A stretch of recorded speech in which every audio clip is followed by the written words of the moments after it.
Hahiriwe umuntu atigeze atirigana mu ijambo.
Hahiriwe umuntu atigeze atirigana mu ijambo.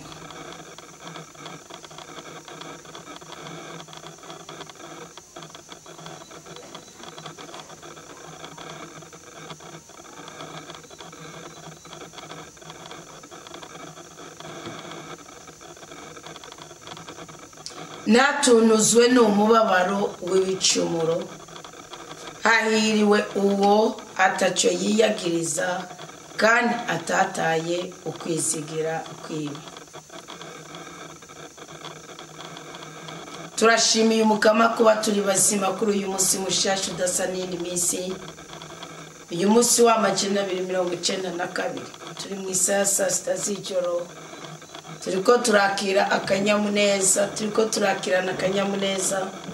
Uyu munsi uhuye n'umunsi w'Imana igenekerezo rya 19 kwezi kw'icumi 2025. Naco tuzoke nako dufise Imana.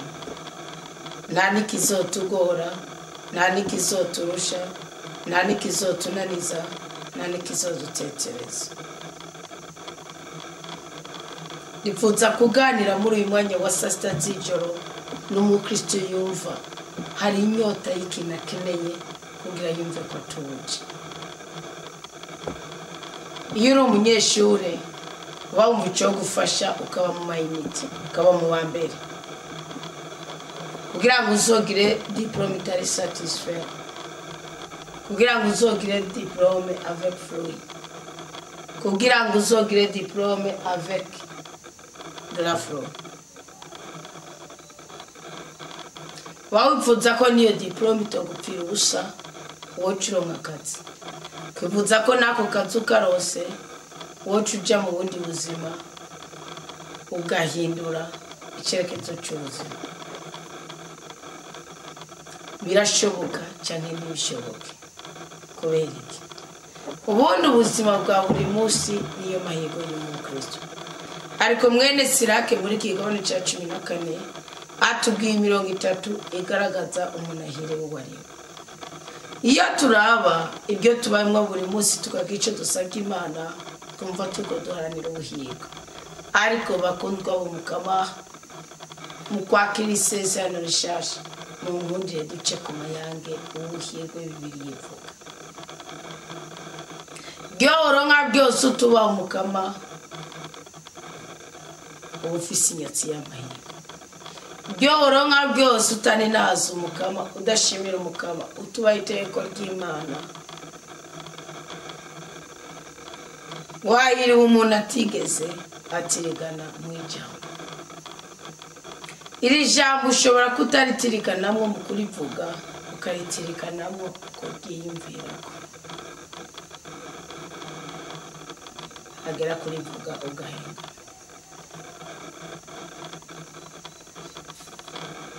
ba wariyambuye buhiwe kabuzi ko ikintu kidakunda ukabwira mugenzi wawe ko gikunda ko bikunda iri jambo ushobora kutaricumuramo mu guhenda mugenzi wawe ukaricumuramo ukugira igitekerezo gishingiye ku ishari cyangwa ku bugome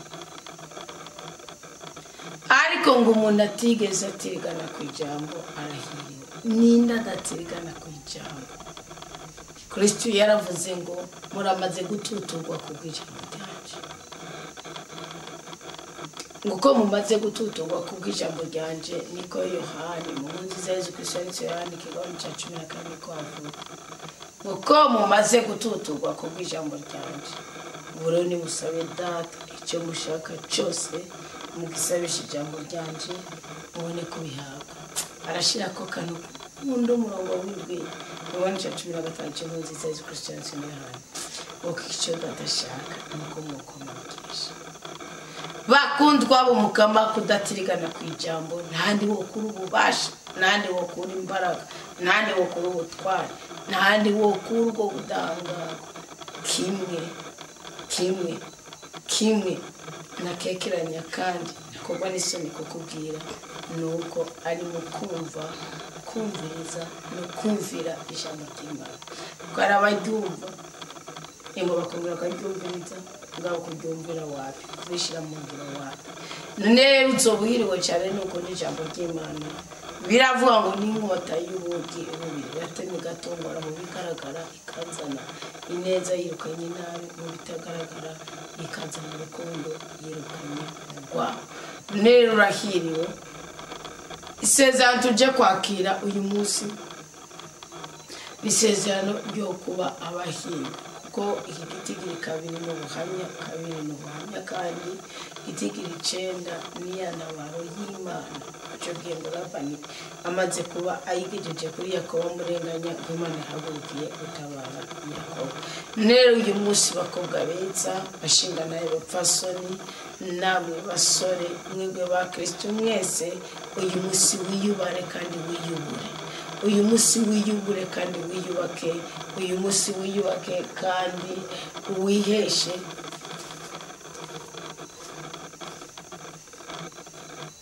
agaciro dushaka kubaha Imana utiyubashe ubwawe dushaka kubaha Imana utubashe mugenzi wawe ijambo rirarema rikarema ibyo byose dukeneye kugira ngo tubeho turambye kandi tubeho ibyo kurya byo kwambara nyama zo kurya byo kuvuga byose biva mu byo Imana yaremeshejwe ijambo none rero ijambo ntukaricumure ko ijambo ntukaripinge uba uriko urahomba rwose kabiri ngo arahiriwe umuntu adatundutswa n'umubabaro w'ibicumuro uwo ni arahiriwe umuntu adatunduzwa n'umubabaro w'ibicumuro arahiriwe umuntu adatunduzwa n'umubabaro w'ibicumuro arahiriwe umuntu adatunduzwa n'umubabaro w'ibicumuro uwo ni ubundi umubabaro w'ibicumuro ni handi uri umukenyezi ukaba warimukiwe n'umugabo wawe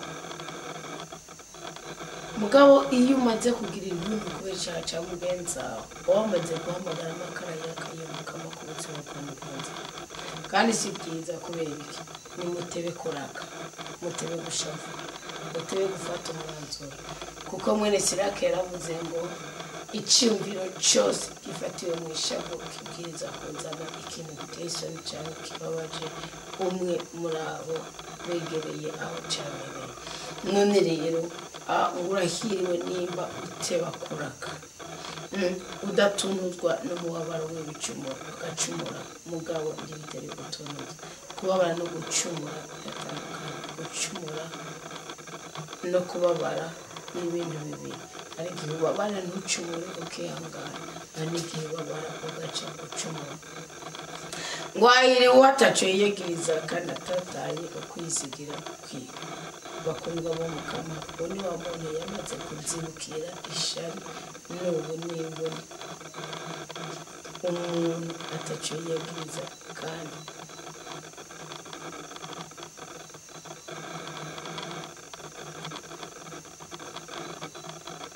hahiriwe ataco yiyegiriza kandi atataye ukwizigira kwiwe.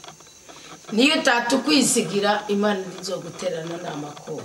None rero wewe wumva ufise ibintu cyangwa utayifise ugomba kubisaba Mukama, ukirutsa umutima dusabe dushimira Imana ko turi bazima, tuyisabe iduhumurishe mu izina rya Yesu Kristo. Ariko wumve ko ubuhirwe atakindi kintu ukeneye n'aya masoko atatu y'ubuhirwe w'ubuzima, kandi aricyo twaje kwakira isezerano rivuga uwamenya impamvu ukwiye guhabwa ubuhirwe. Ni yuko Imana ubwo bwayo irabishaka ko duhirwa, irabishaka ko dukomera, irabishaka ko dutsinda.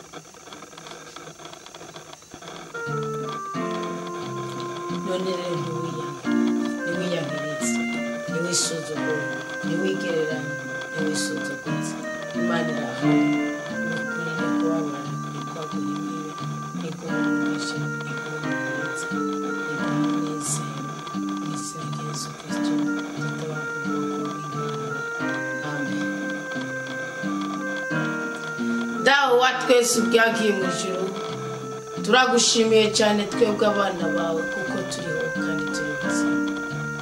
Turagukengurukiye kuko uko turi kose n'ububasha bwawe n'impuhwe zawe n'imbaraga zawe n'ubudahangarwa bwawe. Kuri uyu munsi turagusabye umugisha n'umuhezagiro. Ubwacu turisobanukiwe twitandukanije n'ibi byose byatubujije ubuhirwe bwo kurangwa no kurangwa. Dusanze hano n'inama ntitwagize uzo kuba kumwe nawe kubera kutinya. None tugirire ikigongo, uduhe kwimenya, uduhe umwuka wawe, uduhe ububasha, uduhe ubuhirwe, uduhe urukundo, udukitse, udutabare, utubohore, uduteture, utunezereze.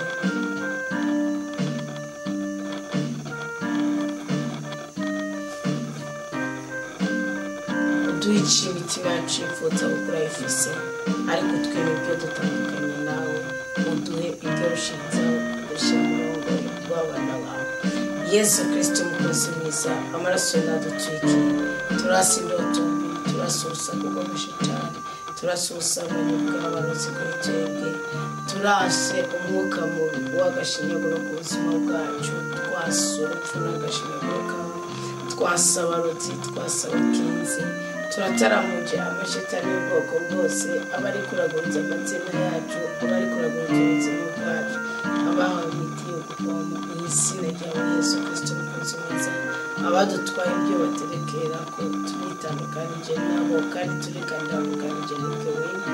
Bisigaye n'uduhe umugisha, uduhe ubwiza, uduhe umunezero, uduhe umutima wawe mweranda, kandi uturinde kubabara. Amen. Amen.